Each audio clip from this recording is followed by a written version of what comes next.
and gentlemen, I'm joined today by a first-time state tournament wrestling official, much deserved spot. Sir, if you would, tell us who you are. Rob Smith from Louisville, Kentucky. And I was getting ready to say, you guys didn't get to see it, but there's a Louisville flag hanging just to his, I guess it would be his left. He had to flash it because he knows I'm a Kentucky Wildcat fan. He said, hey, come and check this out. You throw your L's up, right? Yeah, that's right. L's down, buddy. L's down. No. Rob, man, you, of course, we're filming this on May 20th, 2024. This past season, along with myself and 8 other people, you got to officiate the girls' state wrestling tournament, the first one in the state of Kentucky. And, of course, we're going to watch one of your state finals matches. You were one of the lucky ones that got 2 matches this year. We're going to watch one of them. And you have a long career, a long legacy with Kentucky wrestling. So we're going to start at the beginning. Kind of walk us through, without getting into your high school, because we're going to talk about that separately. About what age do you start realizing you have a aptitude for wrestling or grappling in general?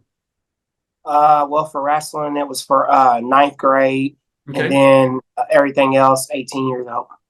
I got you. Now, you are known in the wrestling world in Kentucky for giving Jacob Merton, 3-time state champion, 2-time most outstanding wrestler, the Jacob Merton that beat Jordan Burroughs at Beast of the East. You're known for giving Jacob Merton the closest match of his Kentucky wrestling career in the semifinals in 2005. Now, oh boy, so far ago. Yeah, well, it was just 19 years, but I'm sure it probably feels like it was just yesterday sometimes when you sit back and think about it. But right. I was there at the state tournament that year. I was there just spectating, and you could feel, man, people in the crowd could just feel that this might be it. I mean, this might be is he going to get beat? Because, you had Jacob and Jarius coming in, probably the 2 best wrestlers in the whole state, wrestled at Lawrence County, just started a program just for those 2 guys. Had you wrestled Jacob before that? Actually, I did twice. Yeah. Okay. It actually, the state tournament was, I believe, the best one that we had, that I gave him. The first 2. The first one would, I believe the first one is WCI. Okay. And since I didn't really get too serious about, my wrestling, my high school career and all of that till like very late, that was actually my very first year in the finals of WCI. It was when, WCI was really still competitive, and I knew I was going to bump into him eventually. I knew that he was at a lighter weight class the year before at 125. Yep. I knew eventually, there could be a possibility that he would be at 135. These weights are always jumping up and down. And I met him at WCI, and the nerves just were there, and I just didn't give anything to him. I get it, man. I get it. He was an absolute animal. Now, of course, you meet Merton in the semifinals, and he wins a 9-4 decision. But there was a moment in time that it was close. It was tight, and he had to win it. You know what I'm saying? And Jacob being we want to make sure we get our people correct. Jacob had to wrestle you harder than he probably had to wrestle anybody in the state of Kentucky in his entire 3 years being here. So you come up a little bit short. I've got your state tournament record pulled up here. It looks like you come in 6th place at 135 pounds, which is respectable. You're a junior in 2004. 6th place from Eastern, Robert Smith.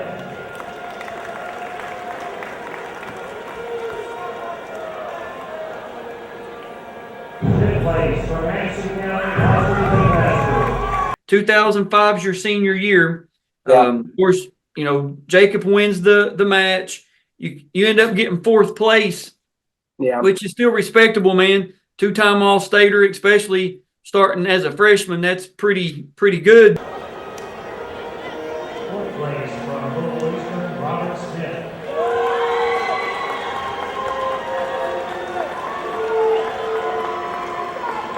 Third place from Louisville, Patrick Banks.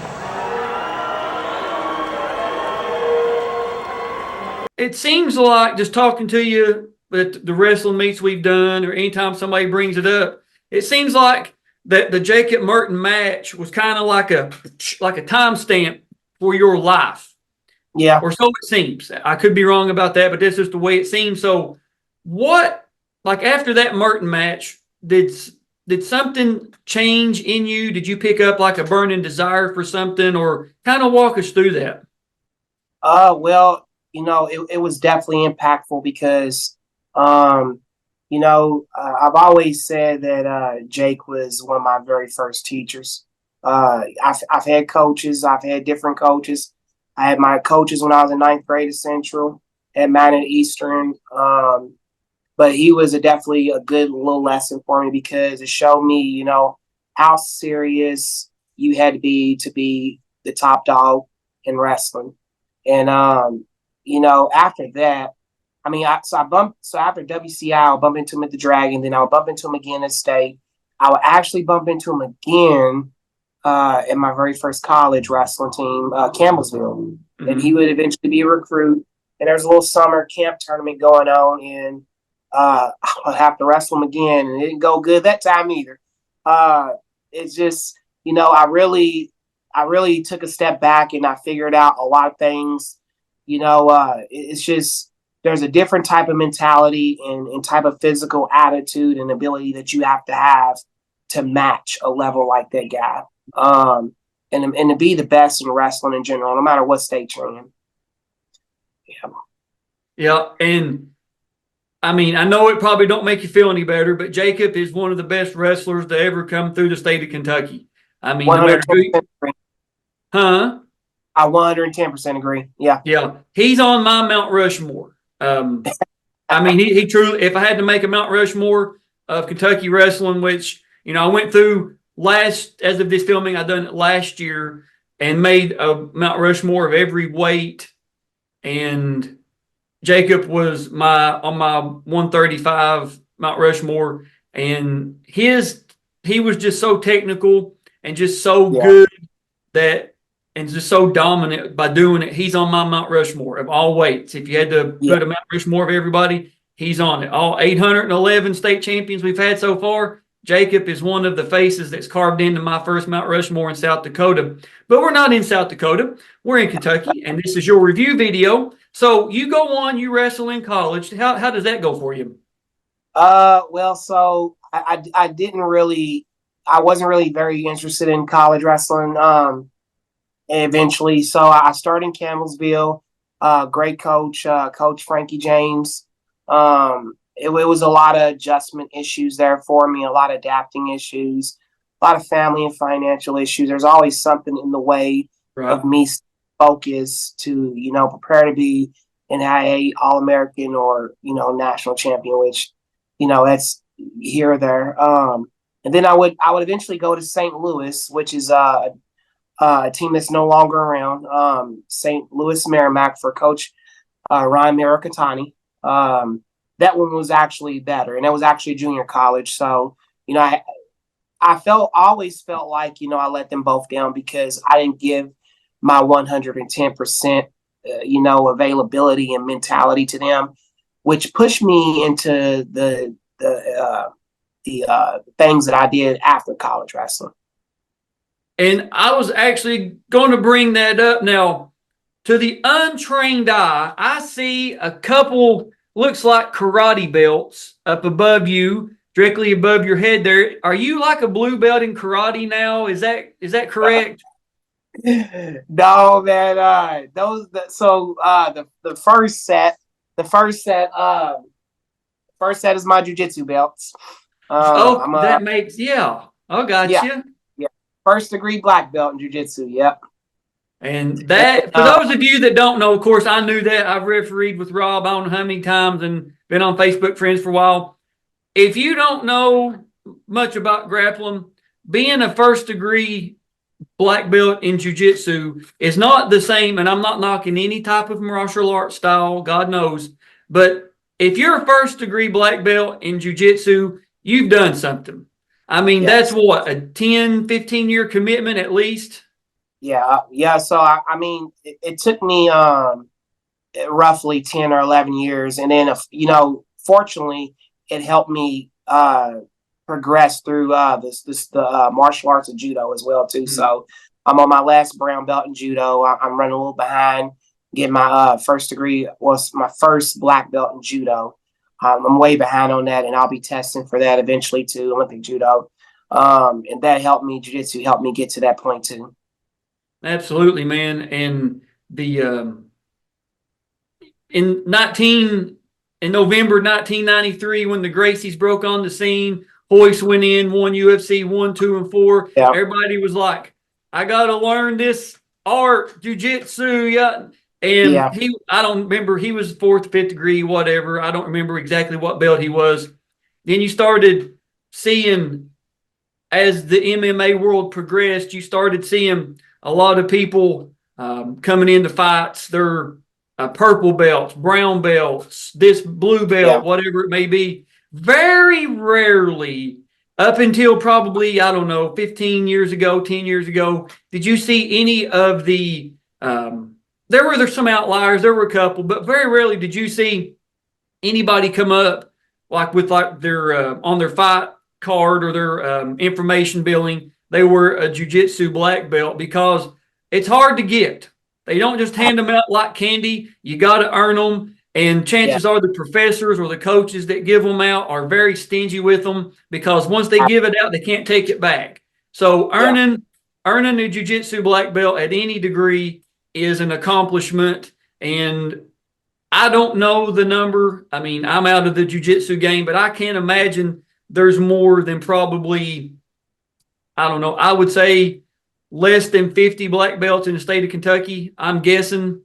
That sounds about right. We're growing. Okay. But I mean, I'm just saying how prestigious it is to have a jiu-jitsu black belt, especially from a respected academy. Now, of course, you could go buy your own belt from whatever, wear it around. Yeah, I'm a black belt. But when you get it and you got their certificate from whoever, who's your professor? Who's your coach? Well, so in jiu-jitsu, I received it at Valhalla Academy in Frankfurt. It's no longer there. And my last judo ranks are through the late Sensei Earl Cheatham. Okay. And you said Valhalla, being from Louisville, people hear Valhalla now, they think of golf and they think of the LMPD arresting Scotty Scheffler, you know what I mean? I heard about that, Yeah, man. I was there that morning when all that went on. Tragically, the gentleman got killed, and then Scotty got arrested about an hour later. It was a wild, wild day there. But Rob, man, wrestled in high school, wrestled in college, jiu-jitsu, judo. I'm sure somewhere along the way you had to pick up and put the gloves on, right? So did you ever compete in any MMA events? I was amateur and professional, combined fights of 25 fights. I fought for 10 years, different places. My last most important place that I did go to was in South Florida. I fought with the UFC camp, the Black Zillions. So I got the fortunate situation to end up on that team with them for a little while, and to train with world-class jiu-jitsu guys, wrestlers, boxers, MMA guys. And my late manager at the time, he took real good care of me. So I got a lot of great experience from that. And while I was fighting MMA, I got into boxing. I was always boxing from my very first gym in Derby City Martial Arts. Out in Dixie in 2007 is when I started. I've always had a boxing coach. Sadly, most of my boxing coaches have passed away. But I did get into boxing. I went after Golden Gloves. I got Indiana Golden Gloves in boxing. So, I mean, I was always pushing and always doing something. Yeah, and I was going to say, if you had to go out to anywhere on Dixie Highway, you got to be tough. You know what I mean? Yes, you do. You know what I mean? If you even think about Yeah. going out to Dixie, you got to be at least a little bit tough, let alone going to Oh a yeah. boxing gym out there. You know what I mean? Oh yeah. Yeah, man, that place it's got its places, don't it? Oh yes, absolutely. So you got all this grappling experience, all this wrestling. What gets you into officiating, man? I coached for a few years. So, you know, I took on coaching, really good and really fast. My very first place that I coached at was it's no longer a team. It's Kentucky Country Day. I started there. I coached in North Oldham, Fern Creek. Started a team in Middletown at my old alma mater, Eastern. Yep. And I also had my own program called Team Ironman. So I would train other people's wrestlers as well. So there for a little while, I was doing that. I can't quite remember who led me into officiating because it's been a while. It was like 2011 or 2012 was when I started officiating, and I was on my last year coaching at Fern Creek. My very first one was a youth tournament at Fern Creek, actually, too. And I just jumped right in there and I got started with it, and I fell in love with it. It's just part of me now. And of course, if you're watching this, chances are you know this, but if you don't, it may be Rob's video has brought you to the channel, is high school wrestling, what we call wrestling, collegiate wrestling, middle school style, is called folk style. Yes. There's three main types of wrestling. There's folk style, there's freestyle, and then there's what's called Greco-Roman. And I believe you're starting to dip your toes into the Greco-Roman freestyle pool. So we can't leave that out. Tell us about that. I am now on my fourth or fifth tournament. I have been training and officiating mostly in Indiana. So I've just dived right in. I've gotten involved with it pretty heavily. As of this weekend, I just left the biggest national event that you could possibly go to at this moment for Greco and freestyle, and this is also the biggest tournament that I have officiated at in 12 years. And that was Central Regionals. We did that in Indiana. I got to get experience with officiating wrestlers from all over the board, different states. We had 40 from Kentucky show up. They really wrestle really hard. I got to learn from a lot of different M1s, M1Cs, different M3s as well. We had a really great weekend and really competitive. And freestyle and Greco has really opened my eyes as an official too as well. Mm-hmm. Yeah, the freestyle and Greco in Kentucky has a following, but it's not near as big as folk style. I think not too many people are familiar coaching wise with freestyle and Greco. There's not that many people that offer it like an off season or even camps or whatever. So if somebody, unless you live kind of like in Louisville, Lexington, Northern Kentucky, Union County, like a place on the border that has it, or it's big in another state, chances are you just don't see it. You see a lot more folk style. Yeah. But and they're three completely different styles: folk style, Greco, and freestyle are just three. It's like comparing apple juice, gasoline, and insert whatever type of orange juice in the mix there. They're just three completely different things. So the officiating part of your journey, this was the first year that, like I said earlier, you got to work the girls' state tournament. And of course, it was the first year for the girls' state tournament. So when you get the email that you've been selected, it's got to be a good feeling, right? Yeah. Well, so that was our first sanction one. I've done two other ones for them, but this is the first official one, the first biggest for them. And when I got that, I was already waiting on it because I had previously done it and I wanted to be part of history.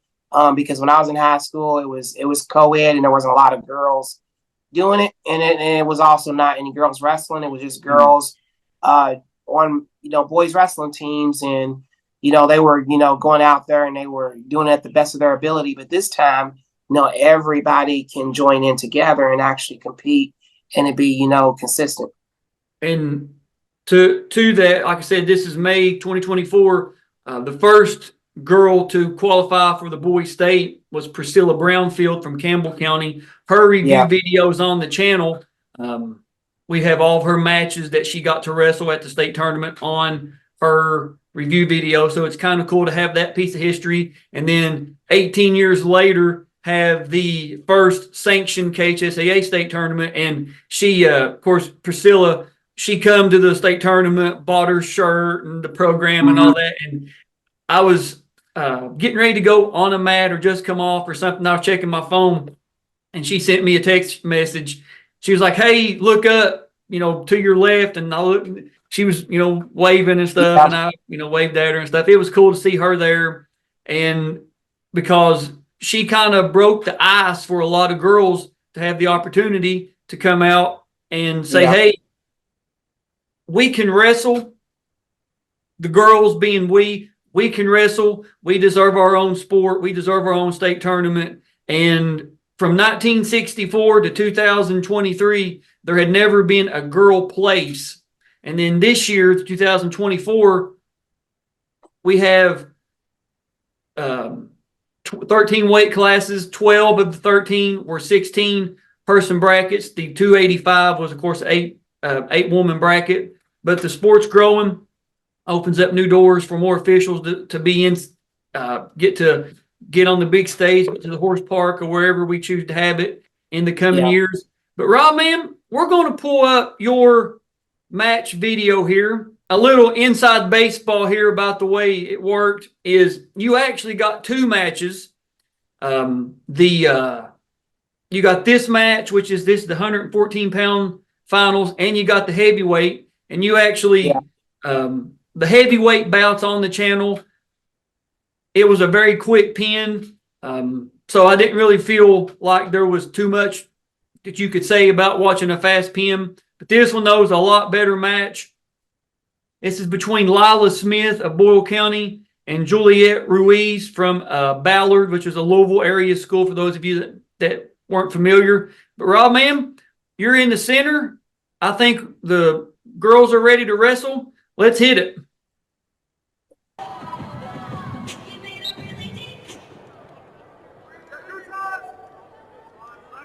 All right, man. So you blow the whistle, you step back. What are, as an official here, of course, other people we've got their opinion. What are you looking for when you're got, whether it's boys or girls, they're neutral on their feet? What are we looking for? So I'm looking for aggressiveness. I want them to stay inbounds. I'm really focused on keeping the wrestling competitive and keeping the wrestling right there in the circle, because once we start playing the line, it starts delaying the match, and then someone is pretty much, they're not getting the ability to keep the match. We want to keep the match competitive at all states. Right, and that's so many people, Joe Catan, Andrew, Mike Ford, Jason, everybody that Rocky, Blake, everybody we've done review videos with has said the exact same thing. So younger officials, newer officials, if you're watching this, you've heard great state tournament level officials say, we got to keep the action moving. Don't let them ride on the line. Don't let them sit there and lollygag. Keep them active. Keep the wrestlers active. Yes. And also one thing that I definitely wanted to make sure that I was on top of, I wanted the girls to feel like there was an equal opportunity when it came to their matches. I wanted them to know that, me as an official, I took them serious. Mm-hmm. I was going to be fair with them. I was going to be consistent with them, but I was also going to be very firm. I wanted to make sure that they understood that the expectations were still going to be there. Everything still was going to be covered beyond the NFHS rule guidelines. Yeah. I wanted them to understand that, and I wanted them to understand that by how I officiate. Mm-hmm. Yeah, and you got Patrick McNutt as your assistant. So you got a pretty good assistant out there. Patrick walks over. He's going to give you a drive-by on the time. So we're out of bounds with about 5 seconds left to go. And so the Ballard girl is actually the favorite, by the way. I heard a lot of great things about her throughout the season. I just didn't get the opportunity to see her till that day. I was impressed. I mean, she actually was exactly what I had heard about her. It's just, she was trying to trying to get the advantage of what I was great at in high school was that headlock throw, and it just wasn't sinking. Yeah. And starting the second period, 0-0.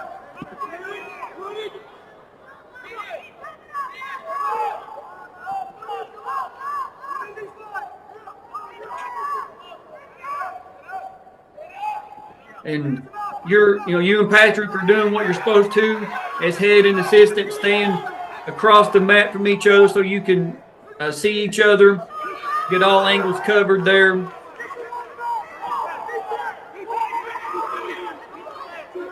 Looks like we're about ready to have a reversal. Nothing yet, though. You're being patient with it. Patrick's going to come by and give you a drive-by right there.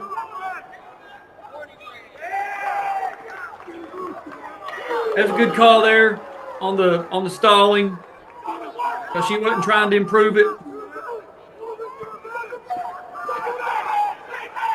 You get the reversal. And you're counting near fall.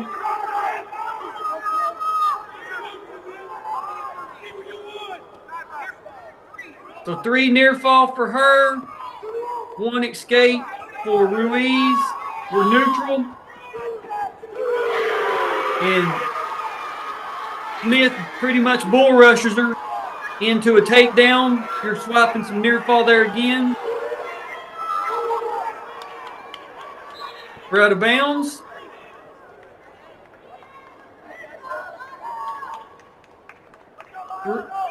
Two near fall green.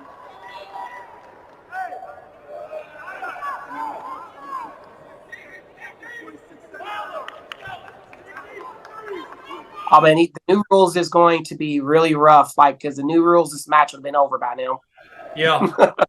Yeah, the 3 takedown and the 4 near fall, man, that's going to be, I can already tell you, at some point, I'm going to throw up 2. I'm going to count 5 seconds instead of 4. I just know it. Everybody's going to, so don't act like you're not going to either. Everybody watching this, that's a referee. I don't want to hear it.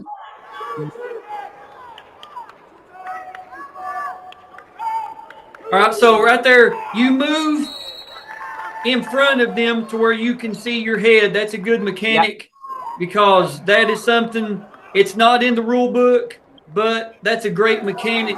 And that's what I tell newer officials that I work with is I'll say there's knowing the rules and then there's knowing how to officiate. And not everybody knows how to officiate. That's what we try to do, is teach people the rules and then how to officiate, because they're 2 separate things that you need to know. All right, so the Ballard girl is trying, like you said, for that headlock. And looks like it's pretty tight. So in freestyle and Greco, that definitely been looking for. That's the only difference when you see folk style, because folk style is looking for complete control. Freestyle is looking for a complete or good throw, and it's also looking for if you land on your hips and you lose control, you land in danger. She would have scored in that type of style with that. Yeah.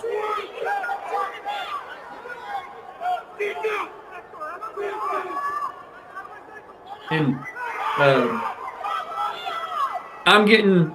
I think there's one more match, and then the finals match I get to officiate. So I really didn't get to see a whole lot of this. I'm kind of behind the referee's row. They're warming up so I can get ready for mine, because we've kind of set for 25, 30 minutes. You know how it goes. So this is really the first time I'm getting to watch it.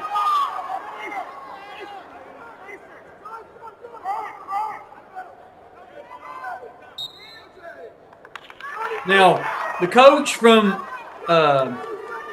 Ballard is going to bring you to the table, and I believe he's going to ask you about the takedown, I believe is what he's coming to, right? Yes. Okay. Now, younger officials or even people that's been around the sport for a while, always confer with your assistant before you go to the table.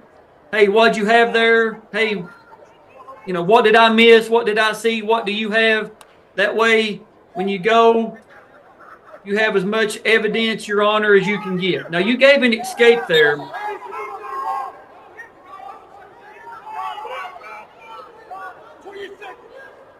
That was actually something that me and Patrick were doing great at.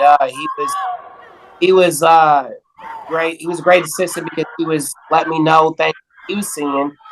As an assistant, that is key when you're out there. Different things that you want to look for. There's different things you want to look at as the whistle. So he did a great job of telling me things that he would see in the angles that I would. Yeah, and coach brings you again to the table.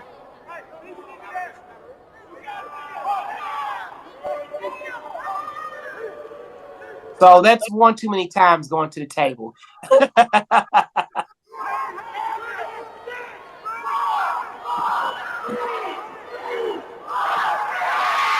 Of course, Lila wins a score 11-9.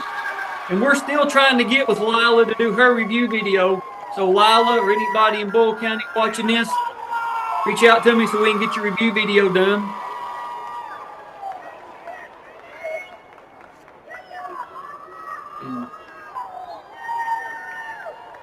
That's where this one ends. We're going to stop it right there. So, man, excellent job. I don't want to say the mistakes because that's not the right word, but the stuff that we do as officials in weeknight duels, Saturday tournaments, whatever elementary, middle school, high school level, just about anything outside of like the state tournament or the regional semifinals or finals, you really don't feel that much pressure on you. But when you're on the main mat wrestling or officiating a state championship bout, everybody's watching everything. It feels like you're in a pressure cooker, and it's a complete different feeling if you've never been there. And I don't want to say the nerves because it's more of an excitement. I can't speak for you or any other, but I know for me, I just want to do my best. Now, not everybody agrees with my best. I mean, I'm sure not everybody is going to agree with your best. Absolutely. Somebody's going to like it. Somebody's not going to like it. But I want people to know that I did the best that I could for their wrestler, their son, their daughter, whoever it may be to them. And that's all we can ask for, whether we're a fan of a sport, whether we're a coach, whether we're a guardian, a parent, whatever it may be, or a competitor, is that the officials just do their best. Call it consistent and do their best. And I believe you've done an excellent job of all that, doing your best. Pretty decisive win by Lila there, like you said, over what people believe to be like the number one seed in that weight class. So watching it back, Rob, man, is there anything about it that you'd be like, I'd like to pass this on to new officials, or I wish coaches knew this about officials or anything like that? Because we've got some great information from our review videos that we've done in the series. I'd like to give everybody the chance on the official end to say, hey, coaches, parents, wrestlers, whoever it may be, this is what I wish you would know, or from our perspective. So, man, the floor is yours. Well, so I don't know if mine would be, tightly similar to a lot of my fellow officials. Since I coached before, there's just a little bit of more empathy that I feel. So, and there's a little bit more understanding that I feel from the coach's perspective. So I understand exactly how they feel in the corner, and I really understand them advocating for their wrestler. I understand, the wrestler, how they're feeling. I've been on all of these stages and all of these levels of thinking from all corners. Me as an official, I just want to really, really be clear on being consistent. Number one, it's not about what the other official forgot or the other official, may have, didn't do or they don't believe in doing. It's about what you're doing and what you're offering and bringing to the table. It's all about, what difference are you making? And, working in the freestyle and Greco season, with a lot of these guys who have such, enormous amount of experience, and with different countries and all of these things, I've learned a lot of things with, how to respond to coaches now, how to respond with wrestlers. And now I'm in the position where, I'm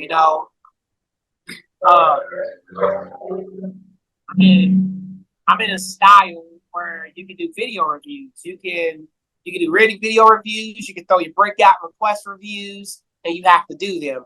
And you may not be right. And we have to accept that as officials. They may get points. They may lose points. There's a lot of humbleness that comes with it. So now taking this back into folk style, now I have a few more things to offer now. So, if you're a new official, I say, number one, make sure you're doing it for the right reason. If it's for money, you're already starting off wrong. My most favorite tournament to work is the blind conference. I still do them to this day. That's just me, though. That may not be everyone's cup of tea. It just may not be, but it's mine. You need to make your actual own character and make sure that you're consistent with who you are. Don't change for nobody. Make sure you keep it in the book, by the book, and make sure that when you're out there, they say that a coach is coaching from their heart. An official should coach from their mind. And when you are an official, you're not officiating as an athlete, so you're not a spectator. So there's a lot of different things you can put out there, but that's neither here or there. But that's what I would offer today, though. Yeah, no, that's great advice. I tell newer officials that I work with a magic phrase, and I'm not just saying this because I got a lot of great friends that are coaches, but I'm not saying we go home and rewrite it 1,000 times on a blackboard, but we kind of ingrain into the newer guys I get and men and women I get to work with is if a coach takes you to the table, question to call, whether it's before or after a match, during a match, why did you call this? What I can't believe, yada, yada, yada. Or like if it's a potentially dangerous stoppage, coach, I'd call it the same way for your kid. I'd call it the same way for your team. And if that situation arises, you better make daggone sure that you call it the way that you called it against them, because if not, you'll never hear the end of it. You will lose that credibility. And if you mess up, if you blow a call, it happens. I mean, it happens. I can't sit here and say I've never missed a call, not on purpose, but going back, watching video, or maybe after the match ends, realizing, yep, I missed it, going up to the coach and saying, Coach, I missed that one. My bad. I missed it. If you can just do those little things. Yes. And just say, Coach, I missed it. You were right there. I missed it, or I missed locking hands, didn't I, Coach? Or I missed an illegal hit. I missed a full Nelson or whatever. Let them know, hey, I missed it. Don't be too proud. Don't be too proud to say that you missed something, you messed up on something, or that that you're human. You know what I mean? Don't be too proud to do that, because I can tell you from experience, I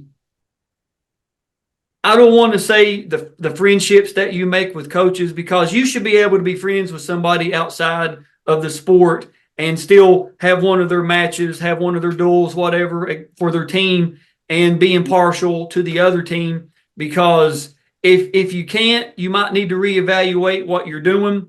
But Yeah. the community of wrestling is small. We're not, I mean, we're growing, yes, but compared to some sports like your baseballs, your basketballs, your footballs, some of the bigger sports like that, we're still kind of a smaller community. Coaches and referees, I'm not going to say we need to get together and sing Kumbaya, but we at least need to be able to talk to each other. We at least need to be able to say, hey, can you come over? Maybe a referee canceled on them, and they call you up, say, hey, can you come over on Tuesday night and do this duel? If not, man, we're going to have to cancel. Yeah. And if they know you're a stand-up person, if they know that you're doing your best and you're going to admit, yep, I'm wrong, I missed that call, or that you're just giving your best effort and not acting like you're holier than thou, it will take you a long way in this sport. It will take you a long way with your coaches, your fellow officials, the wrestlers, the parents, because chances are if you're coached or if you refereed, you wrestled and you know what the grind is. You know what cutting weight's like. You know what the daggone long bus rides are like. You know what being in a gym all day on the Saturdays like. You know what it's like to not have to eat or get to eat Christmas or Thanksgiving meals or whatever. Watching your buddies at lunch eat and you're having to like go in the gym and run. We've all, if you wrestled, you've all been there. So we all kind of know the struggle. We get out, we get into however life takes us. If you get into officiating, just know that let the coaches know you're giving them, their kids, the best effort that you can give them. And don't be too proud. Don't be too boastful to say, hey, coach, I missed that one. Or, I'm going to call it the same way for your kid as I would the other team. That's my opinion on it. So, Rob, man, outside of that, we've covered a lot here, a lot of karate talk, a lot of taekwondo talk. So is there anything that you'd like to say or add, take away from this video, or, let Andrew Dennison know next time you see him, you're going to tape him out, anything like that? Well, it's funny you mentioned Andrew because so these tournaments that I've been going to here lately, I really have grown an appreciation for Andrew. I see what Andrew is trying to do now. The mechanics that he's trying to teach, I get it now. His mentality and his approach, yes, at times is a little aggressive, but I definitely totally get it now. And a lot of these big guys and these big tournaments, I totally get now that there is a way that a direction that we have to take for this whole system that we're doing this together to work. And I love how you put everything in on, perspectives, because, doing this, I notice in video reviews, we ain't always in the right position. We're not always in the right angles. And when we're doing 3-man mechanics in Greco and freestyle, you have a chair table, you have a judge, then you have the whistle. I've done all three, and I see which each one of us can miss and which each one of us can see. And now things clear. Absolutely. And that's I think that's a great way to end in the video is, lessons learned with the folk style. And we just, with the series, people's going to watch the, whether it's your video, somebody from 1983, whatever year it is, we just want to let people know that there's great wrestling in Kentucky. There's great officiating as well. We couldn't always, and I'm not knocking any ref that come before me or anything of that nature, God knows, but watching the progression of officiating, the earliest I have video on's 1969, now I've got 39 years officiating, got the job done, if you will, but it may not have been as crisp, as clean, as efficient as what it is now, especially for those getting to work a state tournament, regional, state duels, whatever the case is. And we just want to take the state tournament level guys and men and women want to take what we have, distribute it out to people trying to come up, people trying to get to a region, state duels, whatever the case is, and let them know, hey, we've learned from some greats. We just want to pass on what we have and let the sport continue to grow in officiating, because we've gotten some great compliments. I don't remember the gentleman. I think his name was Hopkins. He's like the NFHS national coordinator for wrestling. He was at the girls' state tournament this year. Myself and John Nash got to speak to him, and he was complimenting. He didn't pick out any particular person. He just kept on talking about how good we moved, our mechanics, and all that. And I was like, it's good for somebody of that caliber to be noticing that we are making an effort to improve officiating across the board. And it's, we just want to put it on display now. Hey, we got great wrestling. We got great officiating as well. And I'm here to let the world know Kentucky's on the scene. Everybody but Louisville's on the scene. Right? L's down, man. L's down. You know what I'm saying? Yeah, throw that L up. L's down. All right, Rob, man. I think we've reached a great ending point. Thank you all for watching. We will see you guys and girls on the mats.